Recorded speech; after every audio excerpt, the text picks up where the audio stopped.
Ce matin, je propose qu'on parle d'accomplissement des temps. L'accomplissement des temps. À partir du texte de Galates, le chapitre 4, du verset 1 à 7.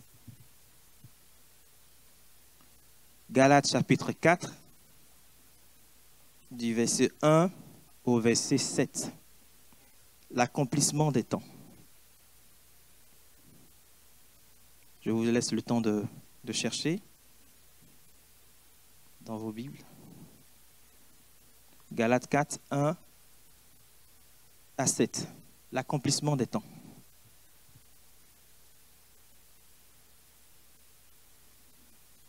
Or, je le dis, aussi longtemps que l'héritier est enfant, il ne diffère en rien d'un esclave, alors qu'il est le maître de tout. Il est soumis à des tuteurs et des administrateurs jusqu'au temps marqué par le Père. Nous aussi, lorsque nous étions enfants, nous étions asservis aux principes élémentaires du monde. Mais lorsque les temps furent accomplis, Dieu a envoyé son Fils, né d'une femme, né sous la loi, afin de racheter ceux qui étaient sous la loi, pour que nous recevions l'adoption. Et parce que vous êtes des fils, Dieu a envoyé dans nos cœurs l'esprit de son Fils qui crie « Abba, Père ». Ainsi, tu n'es plus esclave, mais fils. Et si tu es fils, tu es aussi héritier grâce à Dieu. Amen. On pourrait définir la notion de temps comme une durée indéterminée, une durée continue, au cours de laquelle il y a une succession d'événements ou de moments. Et dans ce sens-là, le temps a un caractère chronologique. Il se répartit en passé, en présent, également en futur, au moyen, comme nous le savons, d'unités de mesure comme la seconde, comme la minute, l'heure, le jour, la semaine, le mois, l'année. Et dans le rapport au temps, il y a une grande différence entre l'homme et Dieu. Nous n'avons pas le même rapport au temps. Tout d'abord, considérons le rapport au temps de l'homme. Et je ne vous apprendrai rien ce matin si j'affirme que l'homme est soumis au temps. L'homme n'a pas le pouvoir de modifier le déroulement naturel des événements. Par exemple, l'homme est limité par le temps dans le cycle de la naissance, dans le cycle de la vie et de la mort. L'Ecclésiaste a déclaré ceci: il y a un temps pour toutes choses sous les cieux. Il y a un temps pour naître et il y a un temps pour mourir. Ecclésiaste chapitre 3, le verset 1. Bien-aimés, qui d'entre nous aurait pu prévoir le moment de sa naissance? Qui? On n'existait même pas, avant d'être conçu dans le sein maternel. Lequel d'entre nous peut savoir le moment exact, le moment précis de son départ de ce monde? Même si aujourd'hui on nous parle de suicide assisté, même si aujourd'hui on nous parle d'euthanasie, même si on nous parle d'aide active à mourir, en tout cas, toutes ces réalités échappent au contrôle de l'homme. Ce sont des réalités que nous ne pouvons pas modifier. Nous sommes limités par le temps, dans le cycle de la naissance, de la vie et de la mort. Et un autre exemple dans lequel nous sommes limités par le temps, c'est le cycle aussi des saisons. Et l'Ecclésiaste a rajouté ceci: il y a un temps pour planter et un temps pour arracher ce qui a été planté. Bien-aimés, nous ne pouvons pas non plus modifier le cycle des saisons. Nous ne pouvons pas le faire. Le temps pour planter et le temps également pour arracher ce qui a été planté sont des temps qui sont déterminés par le cycle des saisons. Il y a un temps pour s'aimer des concombres et des melons, n'est-ce pas? Et si nous souhaitons avoir une récolte de concombres et de melons, au moment convenu, nous devons au préalable nous soumettre, nous devons au préalable respecter le cycle des saisons. Ce cycle nous impose des contraintes auxquelles nous devons absolument nous soumettre. Chaque culture a sa propre période de maturation. Et cette période de maturation ne relève pas du choix, ne relève pas du cultivateur, du choix de l'agriculteur. C'est un cycle qui s'impose à lui. Il doit s'aimer chaque plante, chaque culture en sa saison. Et il doit aussi savoir attendre patiemment pour récolter au moment approprié. L'homme est limité par le temps. En revanche, ce n'est pas le cas en ce qui concerne notre Dieu. Dieu voit le temps avec une perspective qui manque à l'être humain. La Bible déclare que devant Dieu, un jour est comme 1000 ans et 1000 ans sont comme un jour. 2 Pierre chapitre 3, le verset 8. Le psaume 90, le verset 4 nous dit également que 1000 ans sont aux yeux de Dieu comme le jour d'hier. En d'autres termes, pour Dieu, qu'une période de temps soit courte, ou qu'elle soit longue, cela ne fait pas une grande différence.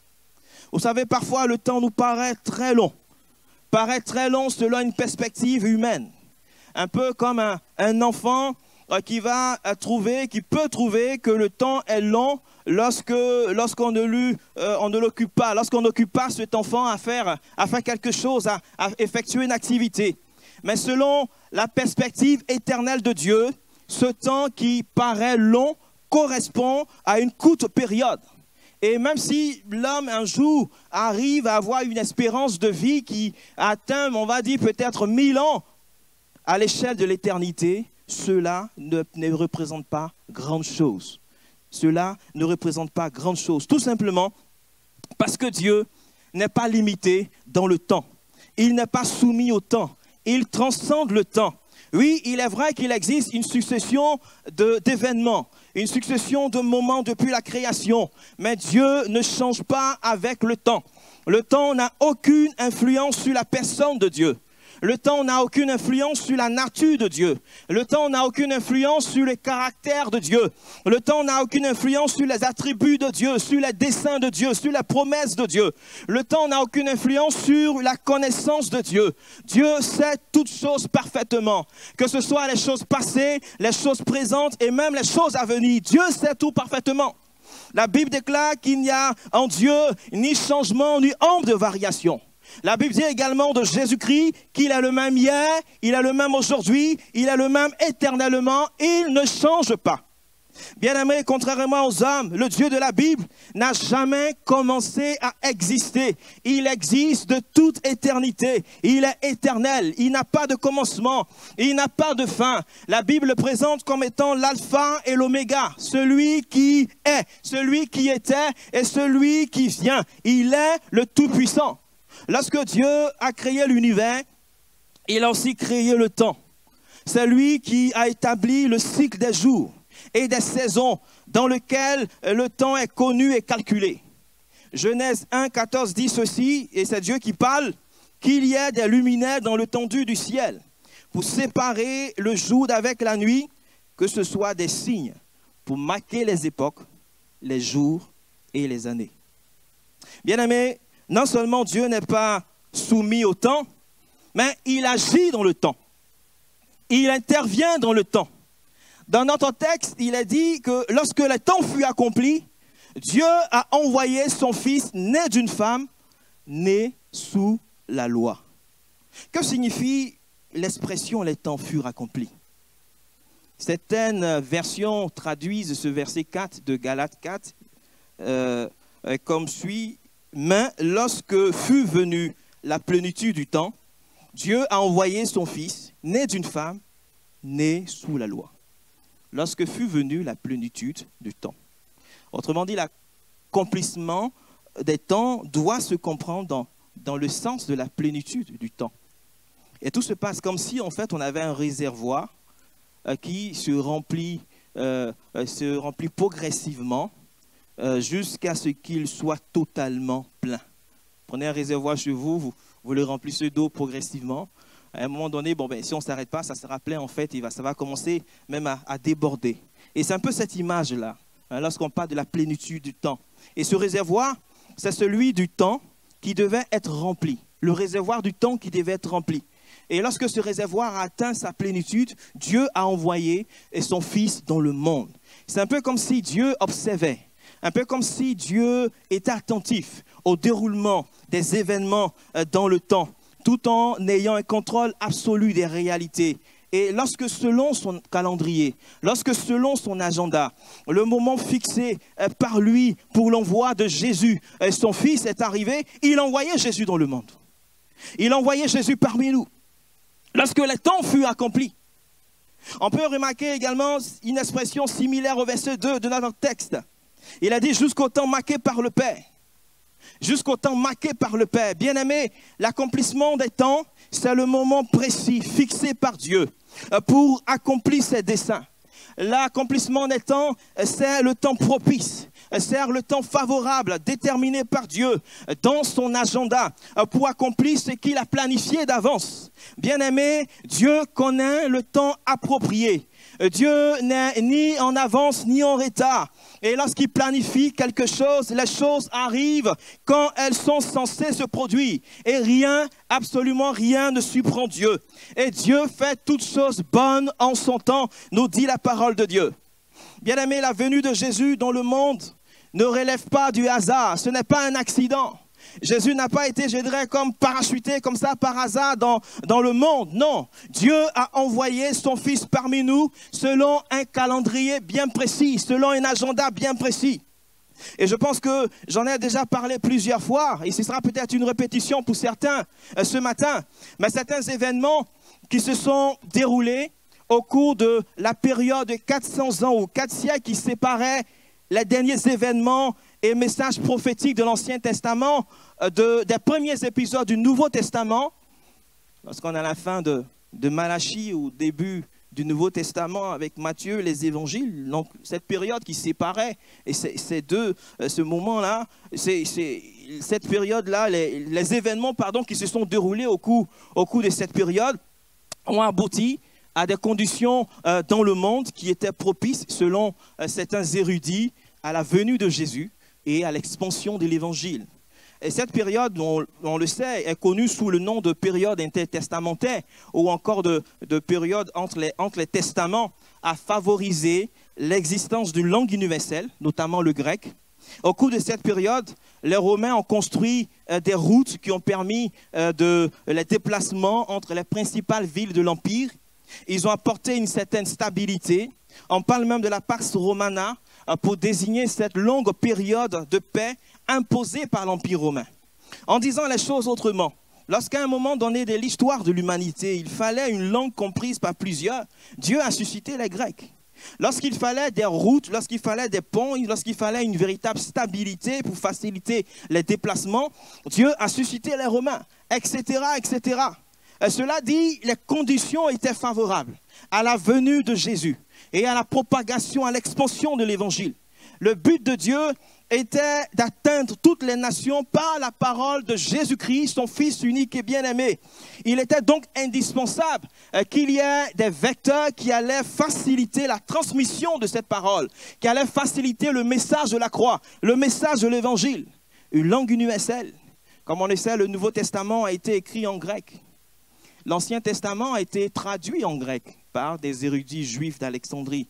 Et cette version grecque de l'Ancien Testament, comme on le sait, est appelée la Septante.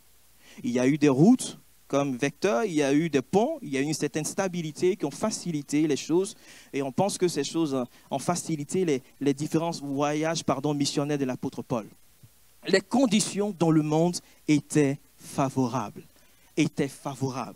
Bien-aimés, lorsque les temps s'accomplissent, Dieu intervient.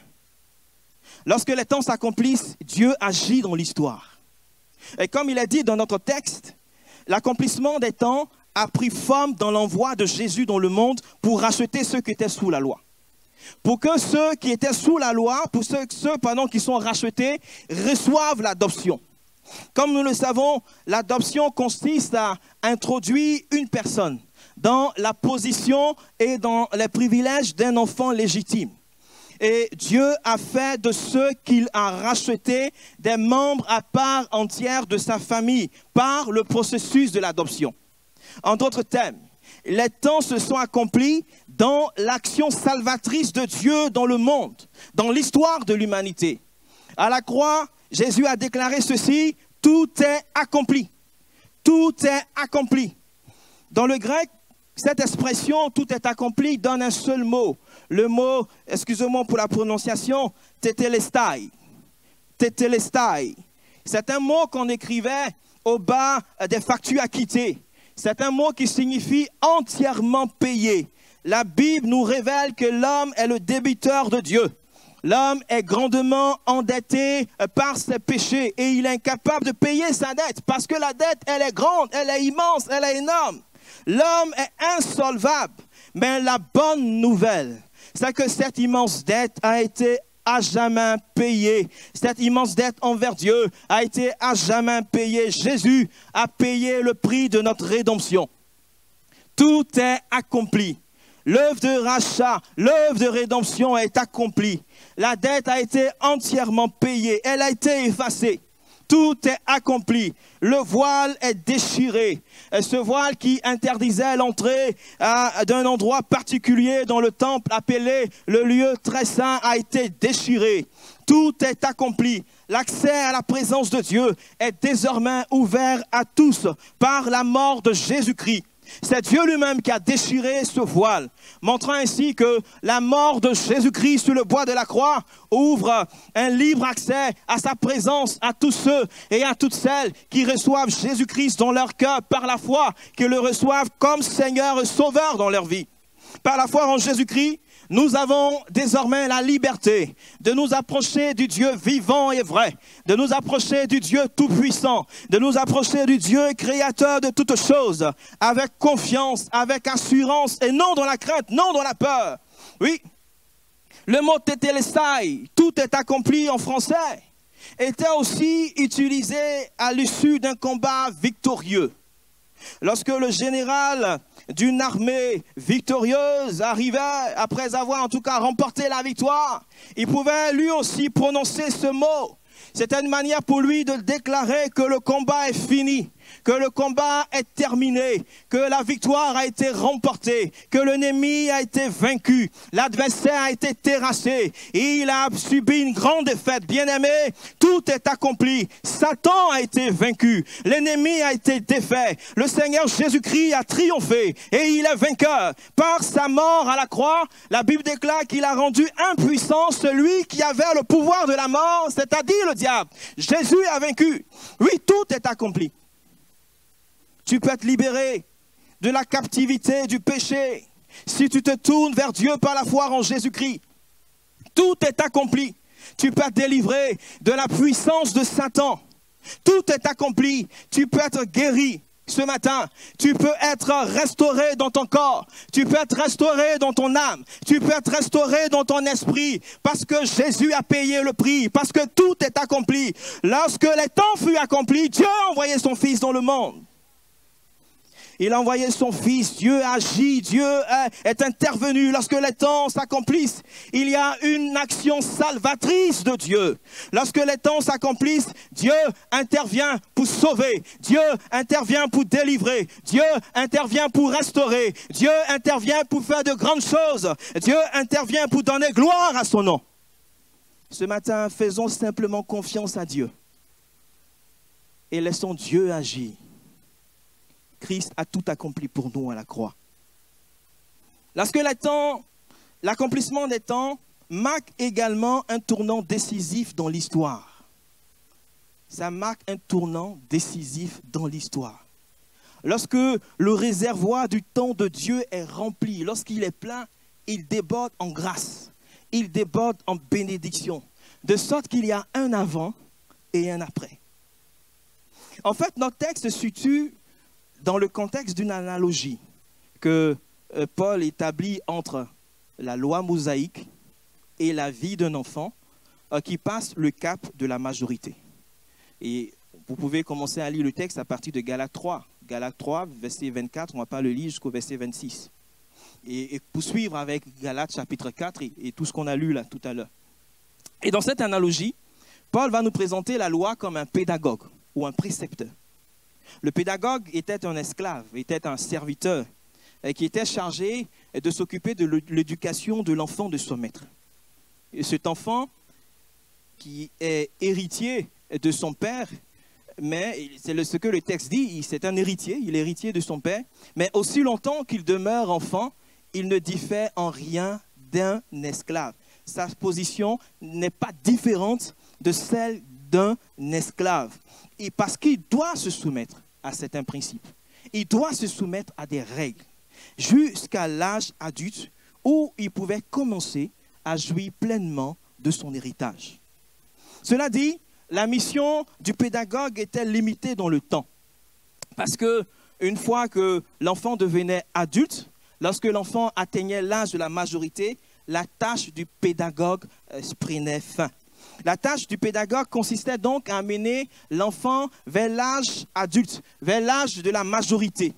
Le pédagogue s'occupait de l'éducation de cet enfant jusqu'au temps fixé par le père de l'enfant, et pas plus. Lorsque ce temps arrivait, stop, c'était terminé.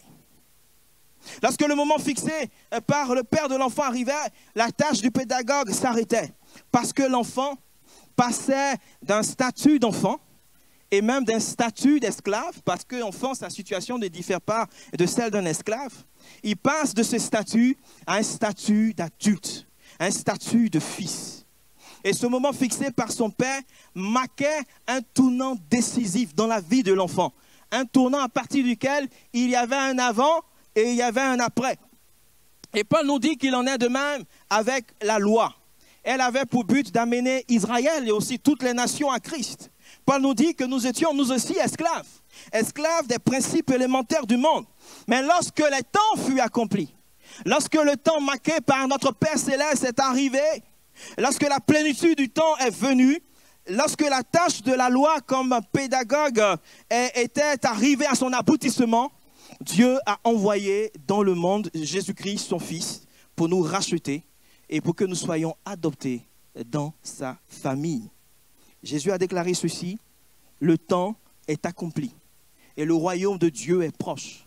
Répentez-vous et croyez à la bonne nouvelle. Dans Marc chapitre 1, le verset 15. Bien-aimés, depuis la venue de Jésus dans le monde, au moment fixé par Dieu, nous ne sommes plus sous le régime de la loi et sous sa condamnation, sous sa malédiction, mais nous sommes sous le régime de la grâce de Dieu manifestée en Jésus-Christ. Cela, je le précise, ne signifie pas que la raison d'être de la loi n'a plus aucune importance dans la vie chrétienne. Il est vrai que nous ne sommes pas justifiés par les œuvres de la loi. Nous sommes justifiés par la foi en Jésus-Christ. Il n'empêche que la loi continue de jouer un rôle sous le nouveau régime de la grâce. Non pas comme un moyen de salut, mais comme un guide moral et éthique. Nous sommes tenus même à des obligations qui sont plus exigeantes que celles de la loi, parce que nous sommes désormais sous la loi de Christ. Jésus a dit qu'il n'est pas venu pour abolir la loi, mais il est venu pour accomplir la loi, dans le sens de la mener à son but fixé, en lui conférant la révélation ultime de la volonté de Dieu vers laquelle tendait l'Ancien Testament. Et voyez tout ce que Jésus a déclaré dans Matthieu le chapitre 5, du verset 17 à 20, et peut-être même un peu avant le chapitre 17 et après même le verset 17 et après le verset 20. Bien aimé, l'accomplissement des temps marque un tournant décisif. Et tout se passe comme si une nouvelle page s'ouvrait. On passe d'un régime à un autre. On passe d'une saison à une autre. On passe d'un statut à un autre statut. Il y a un avant et il y a un après, lorsque les temps s'accomplissent. Le réservoir divin de temps est tellement plein qu'il déborde en grâce, qu'il déborde en abondance, qu'il déborde en bénédiction. Bien-aimés, en Christ, nous avons changé de statut. Nous étions esclaves du péché, mais maintenant nous sommes fils, nous sommes filles. Et il a plu à Dieu d'envoyer dans nos cœurs l'esprit de son Fils, par lequel nous disons Abba, Abba, Père. Le terme Abba vient de l'araméen, qui exprime l'intimité, qui exprime l'affection filiale envers Dieu, la tendresse, la dépendance et une relation libre de toute peur, une relation qui est libre de toute crainte, de toute forme d'anxiété. Et c'est un peu comme si un enfant appelle son papa, papa. Enfin, il ne dit pas, par exemple, père, il dit papa, etc. C'est un thème qui est affectueux. Et aucune personne, aucun esclave n'avait le droit d'appeler ainsi le chef de famille. C'était un thème qui était réservé aux membres de la famille. Bien aimé, notre relation avec Dieu n'est pas celle d'un esclave avec son maître, mais une relation qui lie un enfant à son papa, un enfant à son père. Nous ne sommes plus dans un état d'esclavage pour être encore dans la crainte, pour être encore dans la peur, dans la timidité, dans l'hésitation, mais nous sommes dans la condition de fils de Dieu, dans la condition de fille de Dieu. La Bible dit ceci, que nous n'avons pas reçu un esprit de servitude pour être encore dans la crainte, mais nous avons reçu un esprit d'adoption par lequel nous crions « Abba, Père ». Romains 8, le verset 15. Oui, les temps ont été accomplis. Tu n'es plus esclave. Tu es fils, tu es fille. Et si tu es fils, si tu es fille, tu es aussi héritier.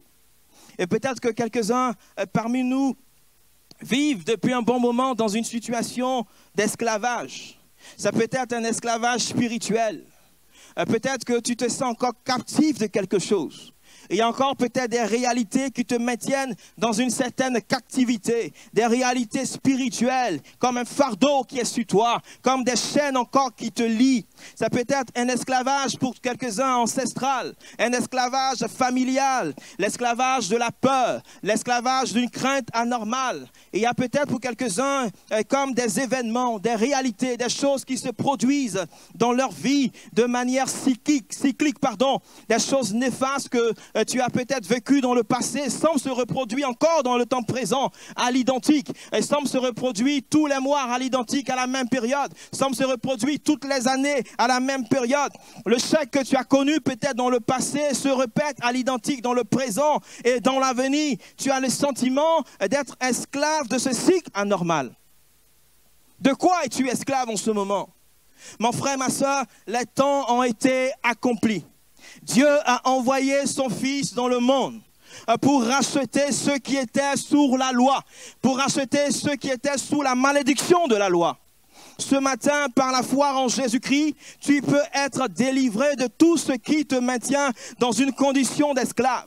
Par la foi en Jésus-Christ, tu peux passer du statut d'esclave à celui de fils et vivre pleinement les promesses de Dieu pour ta vie. Par la foi en Jésus-Christ, Dieu peut tourner la page des choses passées et réécrire l'histoire de ta vie sur de nouvelles pages. Dieu est capable de le faire ce matin. Je ne sais pas ce que tu vis en ce moment, mais je sais une chose. Je sais que si tu places ta foi en Jésus-Christ ce matin, Dieu est capable de faire dans ta vie quelque chose de complètement différent. Dieu est capable de changer le mal en bien. Dieu est capable de changer la malédiction en bénédiction. Et cela marquera un tournant décisif, un tournant important dans l'histoire de ta vie. De sorte que dans ta vie, il y aura un avant et il y aura un après. Mon frère, ma soeur, et si cette matinée était pour toi un temps, un moment fixé d'avance par Dieu pour intervenir, pour agir dans ta vie. Et si cette matinée était pour toi un moment où Dieu te donne rendez-vous pour intervenir dans ta vie, pour dire que oui, à partir là de cette matinée, il y aura un avant, il y aura un après, parce que je vais agir, parce que je vais intervenir dans l'histoire de ta vie. Parce que ce qui était impossible jusqu'à présent deviendra possible. Parce que je vais donner gloire à mon nom. Est-ce que ce matin, tu crois en cela? Tu crois que cette matinée peut marquer un tournant important, un tournant décisif dans ta vie? Si tu le crois, attends-toi simplement à Dieu. Parce que lorsque les temps s'accomplissent, il y a un tournant décisif. Il y a un avant et il y a un après. Et ce matin, nous voulons attendre à Dieu et compter sur sa grâce. Lorsque les temps s'accomplissent, Dieu passe de l'éternité au temporel. Lorsque les temps s'accomplissent, Dieu passe de l'éternité au temporel pour accomplir ses promesses, pour exécuter ses plans décidés de toute éternité, pour mettre à exécution les prophéties qui ont été annoncées. Comme nous le savons, plusieurs siècles avant la naissance de Jésus, Dieu avait promis d'envoyer un Messie. C'était annoncé. Déjà, dans Genèse 3,15, on le voit, ce qu'on appelle le proto-évangile. Et par la suite, Dieu s'est exprimé par le biais des prophètes, en donnant une description de ce Messie, en donnant une description de ce que ce Messie allait faire, des œuvres qu'il allait accomplir. Dieu avait même fixé un moment pour l'accomplissement de ses promesses. bien qu'il n'ait révélé ce moment à personne, pas même aux prophètes. Attendre cette plénitude des temps a nécessité des siècles de patience, car Dieu travaille selon son propre calendrier et mesure le temps différemment de nous. Et au moment opportun, Dieu est passé de l'éternité dans le temporel, dans la personne de Jésus-Christ, son Fils unique et bien-aimé. Cela dit, plusieurs parmi ceux qui connaissaient les prophéties relatives à la venue du Messie, lorsqu'ils ont remarqué les actes et les paroles prononcées, remarqué que les actes et les paroles prononcées par Jésus correspondaient aux prophéties qui avaient été annoncées, ils ont compris que Jésus était le Messie. Ils ont compris que Jésus-Christ était celui que Dieu a oint, que Dieu a envoyé pour nous sauver. Ils ont compris que Dieu avait tenu sa promesse, Dieu avait tenu parole. Ils ont compris que Dieu avait tenu sa promesse en envoyant Jésus, son Fils, dans le monde. Bien-aimés, le plus souvent, nous aimons que les choses arrivent vite. On aime quand ça arrive vite. Et lorsque Dieu nous fait une promesse, nous voulons qu'elle s'accomplisse là, maintenant, instantanément. Nous perdons souvent patience lorsque certaines choses semblent tarder à se réaliser dans notre vie. Comme Sarah et Abraham, on a parfois tendance, quand le temps, on trouve que la promesse tarde à se réaliser, on a parfois tendance à agir selon notre propre sagesse. On a parfois tendance à essayer de résoudre certains problèmes par nous-mêmes, par nos propres forces. On veut, au lieu de laisser Dieu intervenir, au lieu de laisser Dieu agir, on pense être en mesure d'aider Dieu. Seigneur, je vais t'aider un peu. Parce que j'ai l'impression que tu ne sais pas trop comment il faut faire. Hein? Je vais t'aider à accomplir la promesse. Oui, tu m'as promis ça il y a peut-être 10 années en arrière, mais voilà, j'ai l'impression que tu ne sais pas trop comment réaliser la promesse. Moi, je sais comment faire. Et donc, je vais t'aider à le réaliser. À réaliser cette promesse. Et peut-être que tu commences à t'impatienter, toi aussi. Peut-être que tu envisages même de sortir du plan de Dieu, de la volonté de Dieu. Porter une solution rapide, une solution, je dirais, fast-food à ton problème. Rapide là, tout de suite, maintenant. Et peut-être que tu estimes avoir suffisamment attendu. Oui, Dieu, moi j'ai trop attendu. Bien-aimé, le temps de Dieu n'est pas ton temps. Ce matin, le Seigneur t'invite simplement à ne pas te mettre en dehors de sa volonté. Il n'y a absolument rien de bon à se trouver en dehors de la volonté de Dieu. Rien. En dehors de la volonté de Dieu, c'est la mort, c'est la pète.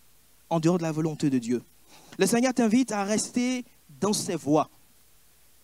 Parce que même si le temps semble être long, la volonté de Dieu pour toi, elle est bonne, elle est agréable et elle est parfaite. Il t'invite à attendre patiemment que les temps s'accomplissent. Parce que dans son agenda, et non dans ton agenda à toi, Dieu a déjà fixé le temps. Il a déjà déterminé le moment de son intervention. Même si le temps te semble long, souviens-toi, comme l'avons déjà dit, que devant Dieu, un jour est comme 1000 ans et 1000 ans sont comme un jour. Même si le temps te semble long, souviens-toi que Dieu fait toutes choses belles en son temps. Même si le temps te semble long, souviens-toi que Dieu n'est pas un homme pour mentir, ni le fils d'un homme pour se repentir. Ce qu'il dit, il le fait. Ce qu'il promet, il l'accomplit toujours. Le prophète Habakkuk a dit ceci, car c'est une prophétie dont le temps est déjà fixé. Elle marche vers son thème et elle ne mentira pas. Si elle tarde, attends-la, car elle s'accomplira. Elle s'accomplira certainement. Bien-aimé, lorsque les temps s'accompliront,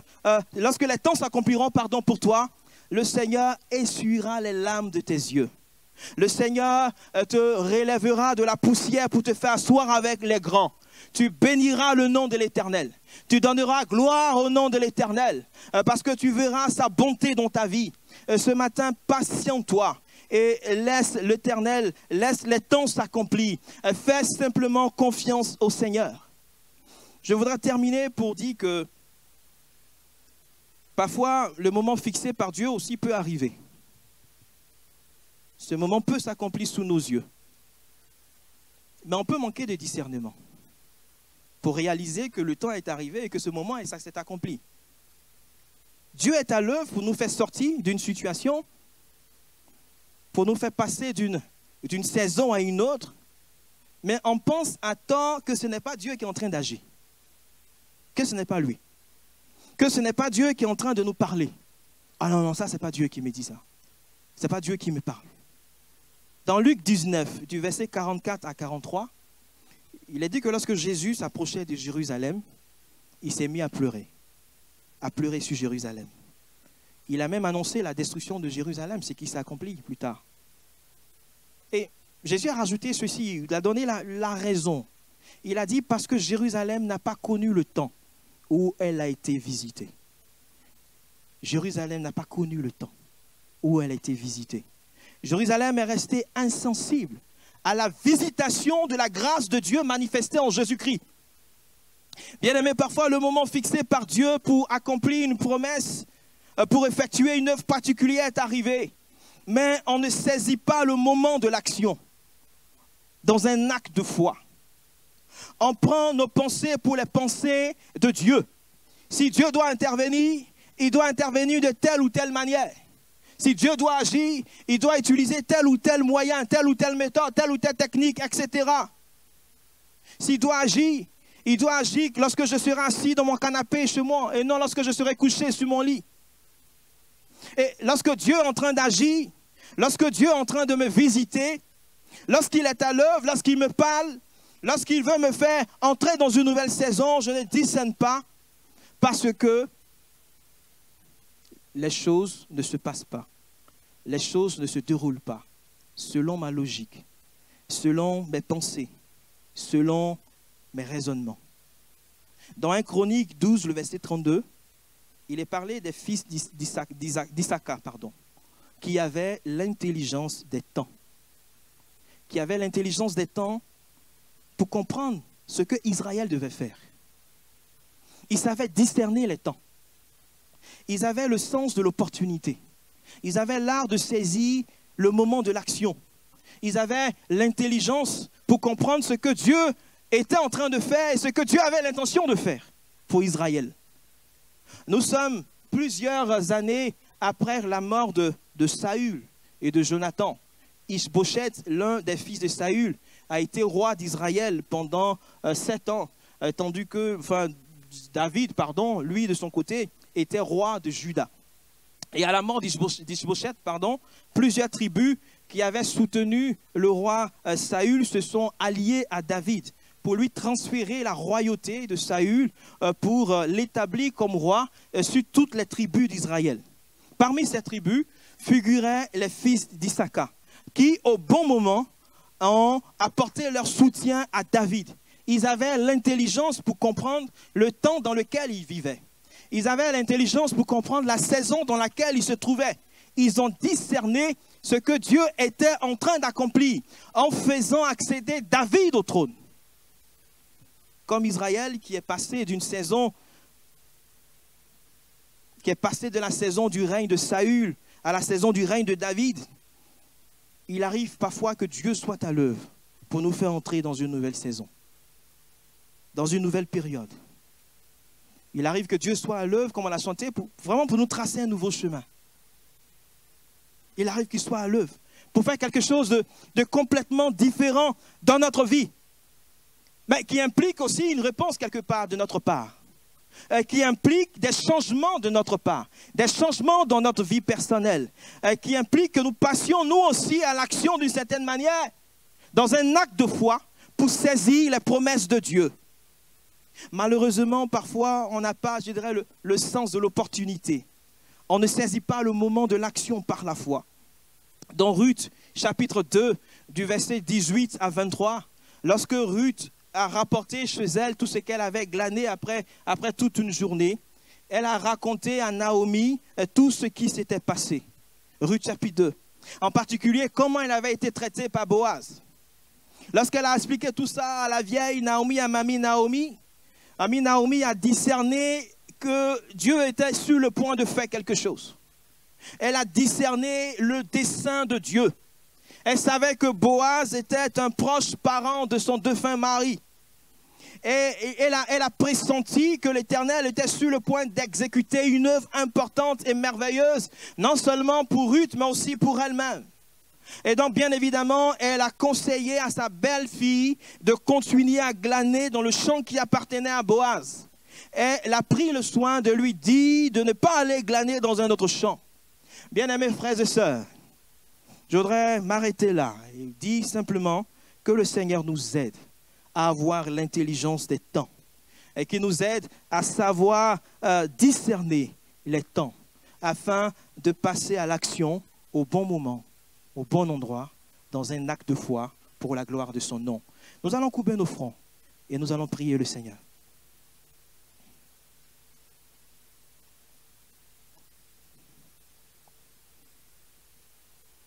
Plusieurs points ont été développés ce matin. Et peut-être que tu as été interpellé par un point particulier. Et peut-être que ce matin, tu as besoin que le Seigneur agisse, qu'il intervienne, tu as besoin qu'on t'aide dans la prière par rapport à un point qui a été partagé. Alors que nous avons les yeux fermés et les têtes baissées, je veux simplement t'inviter à lever ta main. Et nous allons réclamer le secours de Dieu pour toi. Tu peux simplement lever ta main. Vous pouvez baisser vos mains au fur et à mesure. Est-ce qu'il y a encore d'autres personnes qui, par rapport à ce qui a été partagé ce matin, ont besoin de l'intervention de Dieu, du secours de Dieu? Peut-être que ce matin, tu as le sentiment d'être dans une sorte d'esclavage. Tu es peut-être esclave d'un cycle anormal, de quelque chose qui se reproduit d'une manière cyclique dans ta vie. Peut-être que ce matin, tu as besoin que vraiment qu'il y ait un tournant décisif dans ta vie. Lorsque les temps s'accomplissent, Dieu agit. Lorsque les temps s'accomplissent, Dieu intervient. Il intervient pour sauver. Il intervient pour délivrer. Il intervient pour restaurer. Et nous croyons qu'il n'a pas changé. Jésus n'a pas changé. Il est le même hier, aujourd'hui et éternellement. Et peut-être que ce matin, tu commences à t'impatienter. Tu as besoin du secours de Dieu. Seigneur, aide-moi à patienter encore. Aide-moi, Seigneur, à patienter encore. Seigneur, donne-moi l'intelligence des temps. Accorde-moi ta grâce dans ce domaine. Seigneur, ce matin, nous voulons bénir ton merveilleux nom. Et nous savons, oh Dieu, que tu ne changes pas. C'est vrai que nous sommes limités par le temps. Mais toi, tu n'es pas limité par le temps. Et tu transcendes le temps. Tu es celui qui a créé le temps. Et nous voulons ce matin, Jésus, bénir ton nom. Nous voulons ce matin donner gloire et honneur à ton merveilleux nom. Parce que notre Dieu, rien, absolument rien n'échappe à ton contrôle. Seigneur notre Dieu, ce matin, nous voulons, notre Père, t'exprimer notre reconnaissance. Parce que même si les années passent, même si les jours passent, tu demeures le même, Seigneur. Tu ne perds pas en puissance, tu ne perds pas en capacité, tu ne perds pas en intelligence, tu ne perds pas en pouvoir. Tu demeures le même dans tes attributs. Tu demeures le même dans ton caractère. Tu demeures le même dans ta nature. Tu demeures le même dans ta personnalité. Et notre Dieu, nous voulons te faire confiance parce que notre Dieu ne change pas.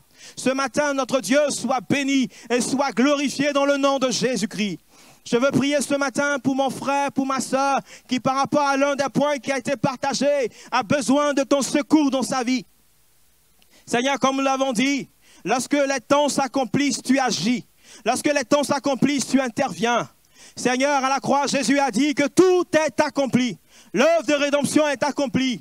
Je prie, Seigneur, ce matin, afin que tu interviennes dans la vie de mon frère, dans la vie de ma soeur, qui a peut-être besoin d'être guéri, qui a peut-être besoin d'être restauré, qui a peut-être besoin d'être renouvelé, qui a peut-être besoin d'être délivré d'un esclavage dans lequel il se trouve en ce moment. Je prie, afin qu'il soit libéré au nom de Jésus. Je prie, afin qu'il soit visité par toi ce matin au nom de Jésus. Je prie, afin que tout ce qui est impossible jusqu'à présent devienne possible dans le nom de Jésus. Je prie afin que cette matinée marque un tournant décisif dans la vie de plusieurs personnes, Seigneur, et qu'il y ait un avant et qu'il y ait un après et qu'il donne gloire à ton nom parce que tu es bon et tu es fidèle et à toi, Jésus, rien n'est impossible, notre Dieu. Nous implorons ce matin ta grâce, ton secours, notre Père. Oui, lorsque les temps furent accomplis, tu as envoyé ton Fils parmi nous pour nous sauver, pour nous délivrer. À la croix, tout a été accompli dans la mort de Jésus-Christ. Ce matin, je prie afin que, mon Dieu, ces choses soient réalité dans nos cœurs, dans nos vies, pour la gloire de ton nom.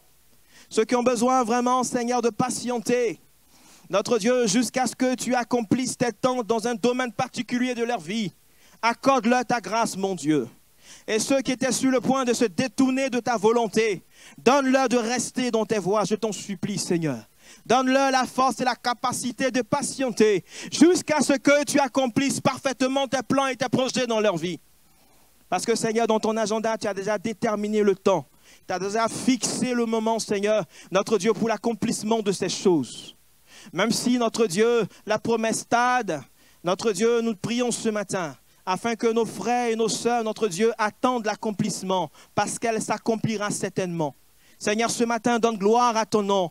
Nous voulons prier, notre Dieu, afin que tu nous donnes l'intelligence des temps. Tu nous donnes cette capacité de pouvoir discerner les temps dans lesquels nous vivons, notre Dieu.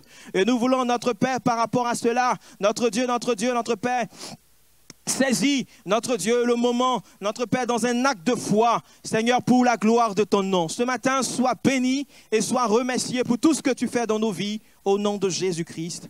Amen.